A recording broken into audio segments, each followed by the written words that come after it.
What's up, everybody? Call of Duty finally dropped some sort of dialogue when it comes to SBMM or skill based matchmaking. There's a lot to it. Let's dive in and see what we think is probably okay and then what we think is probably BS and what doesn't even make sense. But some of the stuff just doesn't make sense. So let's just jump in right here. And I'll leave the link in the description so that you could check it out yourself here. But basically, blah blah blah. This one right here only focuses on multiplayer, the multiplayer experience. It doesn't focus on Warzone or ranked or anything like that. This is just multiplayer. So when you look at the Call of Duty matchmaking process, they look at 8 different types of variables here: connection, time to match, skill/performance, platform, voice chat, input device, recent map/modes, and playlist diversity.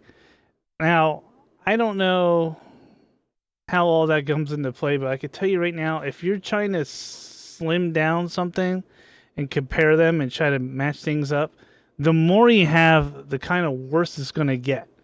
So 8 variables that's a lot.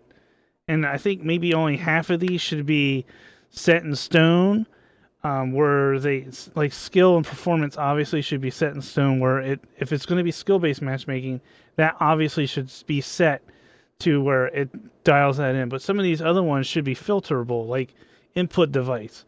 I should be able to select if I want to play against controller or keyboard and mouse.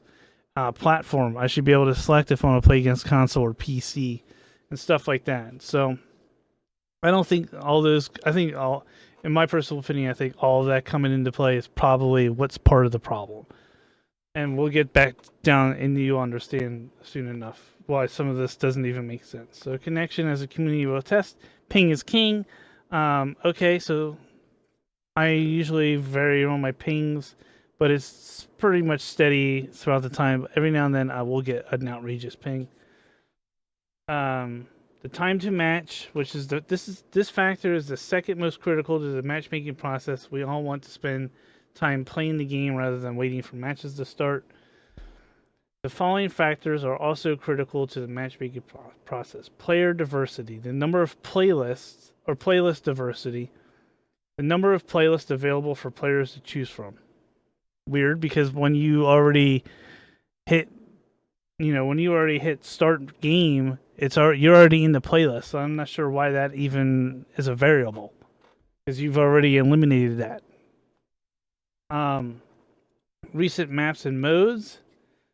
Consider maps you have recently played on, as well as your mode preference, editable, and quick play settings. So those two go hand in hand. Again, like if you just go into the thing and you already filtered out some of them, then this shouldn't be a variable in it, because you, as the player and the user, have already done that. So I kind of like call BS on some of this stuff. Some of this stuff that already just sounds like fluff. Didn't need to hear any of that. Obviously, that really doesn't really play into a factor if we're already able to turn all that stuff on and off and pick whatever mode you want to play. Skill performance. This is used to give our players, a global community with a wide skill range, the opportunity to have an impact in every match. Input device: controller, mouse, keyboard, platform, the PC or console, and voice chat enabled or disabled. Okay. Every time a player begins matchmaking in multiplayer, for example, the process needs to work through all these factors to find other players and to quickly assemble a lobby that is stable and competitive. So, okay, but it doesn't really need to, because the player itself is already able to slim some of that stuff down. It should really just be skill, ping, and that's it if they're going to do skill-based matchmaking. So I'm not sure how that... It's just, I don't know. Whatever. Measuring connection for matchmaking. Whether you're playing for fun with friends or looking to climb the leaderboards, connection is the most important part of the online Call of Duty experience. So, connection dictates the speed at which the game can transfer information for every player to and from our servers. Call of Duty's matchmaking process evaluates a metric we call delta ping, which is the ping it takes from hitting data for the best data center. So, whatever the server is closest to you, and then which is the difference in round trip time. So, it's the server back to you. That's what they're considering the delta ping. And to reiterate, we always try to maximize the times we place players in data centers. Call of Duty uses a client-server model to host matches, where the time it takes to share information between the player, client, and the data center dedicated server has an impact on the overall feel of a match. The Call of Duty netcode, which we've discussed in the past, works to reduce the effect of latency but cannot completely eliminate it. The matchmaking process seeks to reduce the overall amount of latency by prioritizing stable connections or low ping with a short end wait time in mind. Okay, so I'm going to be honest, I don't necessarily understand all that, but I know that people who use VPNs are able to manipulate that part of it. That's already manipulatable by a VPN. Measuring time to match for matchmaking. So any form of matchmaking takes time. If the wait time in a lobby is excessively long, players typically recycle the process by canceling out of the matchmaking search and restarting it, or even quitting. This does not quicken the matchmaking process. In fact, it can be detrimental. For example, in the popular Modern Warfare 3 Rustman playlist, consistent of players often leave lobbies and or matches early on, hoping to re-queue into shipment instead. This creates a vacant spot on team. I mean, if you already played this, you know what that is. So, they're basically saying when you leave or cancel the process, you're screwing it all up. And measuring skill for matchmaking. So while skill is one of several factors of the Call of Duty multiplayer matchmaking, we know the community wants more information about how it fits the process. So skill is determined on a player's overall performance, kills, deaths, wins, losses, and more, including mode selection, how many times you pick a mode, and recent matches as an overall metric across multiplayer experience. This is a fluid measurement that's consistently updating and reacting to your gameplay. Skill is not only a factor in matchmaking players against appropriate enemies, but also when finding teammates. Call of Duty has historically considered player performance among other factors as a part of our matchmaking process. Our work in the area dates back as early as Call of Duty 4. Skill is implemented across the video game industry, and we recognize that continuous refinement is required to deliver the best possible experience for our players. Okay. Okay. Sorry. So, we use player performance to ensure the disparity between the most skilled player in the lobby and the least skilled player in the lobby. Now, this is where I don't know about you, but I tend to disagree with some of this stuff. So, for the most skilled player in the lobby and the least skilled player in the lobby isn't so vast that the players feel their match is a waste of time. Our data on player outcome clearly indicates that the inclusion of skill in Call of Duty's multiplayer matchmaking process increases the variety of outcomes experienced by players of all skill levels. In other words, all players are more likely to experience wins and losses more proportionately. Only if you're playing with people with the same skill. Now, this gets super complicated when you have people in your friends, in your friend group, and I'm going to talk about my friend group here, and I hope they don't get mad. But when you're going to say this, and you have people in your friend group that are like 1.7s and 1.8s, and then their other ones are 0.0, 0.8s, and lower, this gets all jacked up. Because now it has to widen it up to it's got to, like, you know what I mean? So it's already, you're doing a 6v6 or a 5v5 or something. Their formula is trying to take in 10 players, and you already tilted it. You already widened it out and like tilted it so much between the, you know what I mean? Like if you have a 1.8 and your friend has a 0.8, that's a whole big, that's actually a lot. That's a big difference. So I think that probably really screws with it. So you will find that if you play matches by yourself, you're probably paired better than when you play with your friends or your group of friends that aren't all on the same level. So that is a challenge in itself. Our data shows that when lower skill players are consistently on the losing end, they are likely to quit matches in process or in progress or stop playing altogether. This has an effect. Okay, players are losing they end, but this has an effect on the player pool. A small player pool means that wait times for matches increase and connections may not be as strong as they should be. This can compound over time to create a spiral effect, eventually when only high school players remain because lower skilled players have quit out of frustration. The result is an ecosystem that is worse overall for everyone. Well, is it worse for the high school players? Because if they're only playing high school players against high school players, then shouldn't that be how it's based? Because you can't just give people wins, because then it's not a win based off of skill, it's a win based off of a gimme. So that's kind of, I don't know, that's how I interpret that. You can correct me if I'm wrong. Game data indicates that having some limitations on the disparity of skill across the players in the match makes for a healthier ecosystem. We also understand that many high school players want more variety of experience, easier wins, but also feel like they only get the sweatiest of lobbies because you're paired with higher skilled people. So if everybody runs around as a sweaty high school player, then you're going to run into more of them. So that kind of makes sense to me.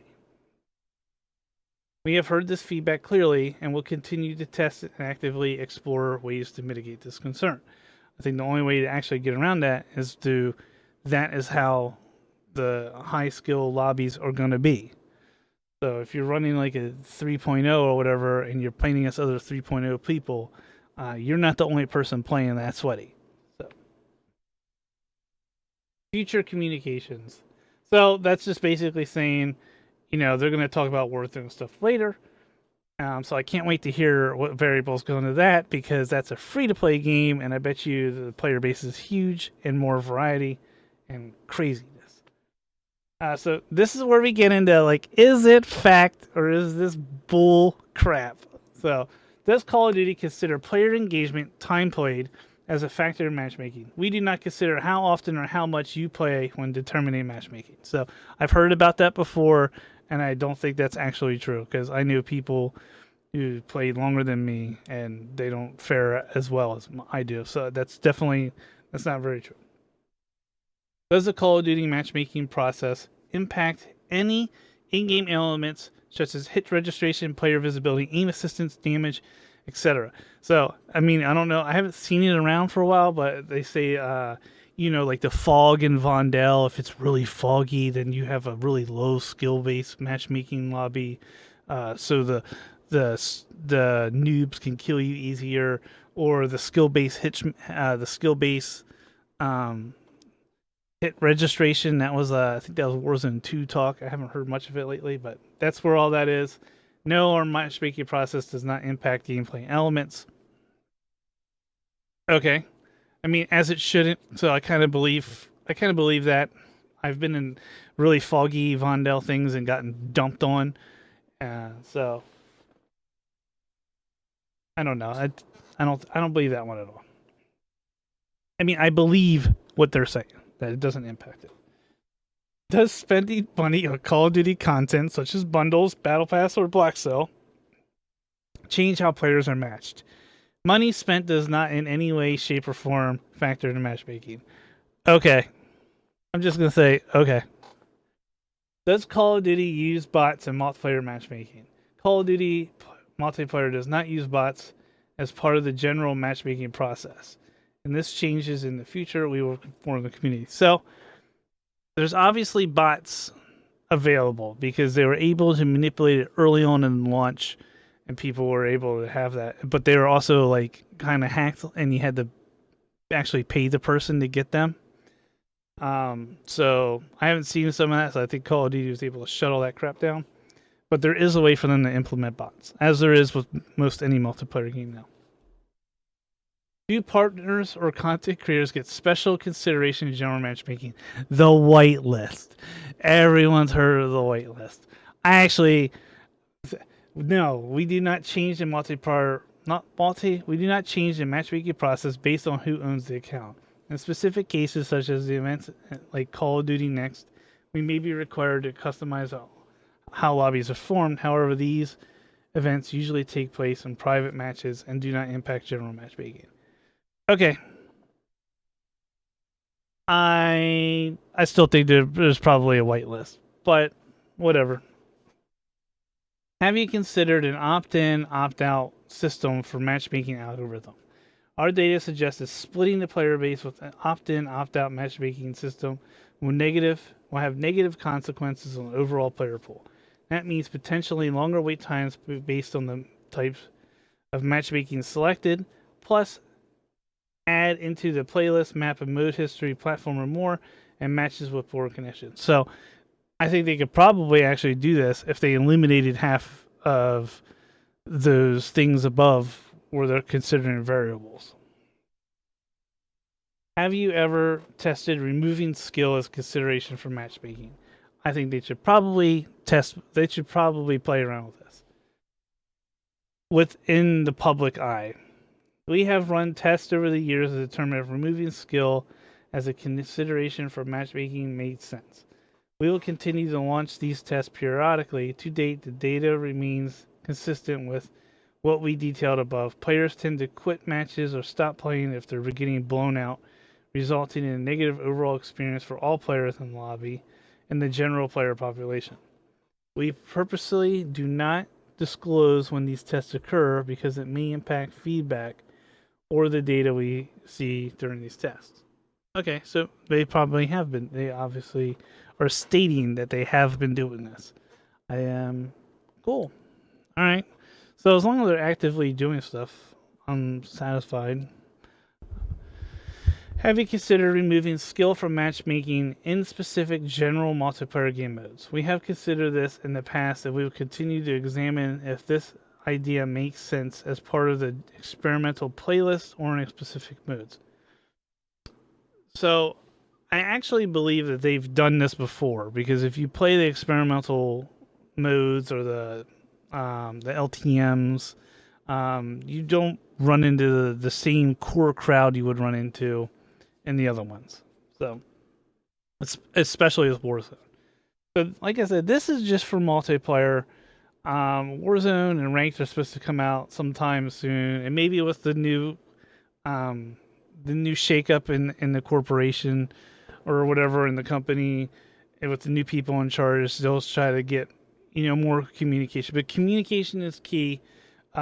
This is actually huge for Call of Duty to come out and actually just say things, talk about it a little bit, open communication. And this stuff here, they didn't actually even have to answer any of this stuff. So the fact that they did is a huge W in my opinion. You didn't actually have to come out and say any of this like ridiculous shit about the bots or the buying things to get better stuff. So that is cool. And that has been an 18-minute or a long thing going over this. So I just want to know, hopefully this helped you out. If you're not a big reader, just kind of want to listen to it on the fly or whatever, hopefully this helped you. Definitely let me know in the comments how you feel about it. Do you think this is all BS and they only just said something to say something? Or do you think, hey, man, probably true? I imagine the Warzone is pretty much similar to this. But anyways, have a good one. Peace out. Talk to you later. Bye.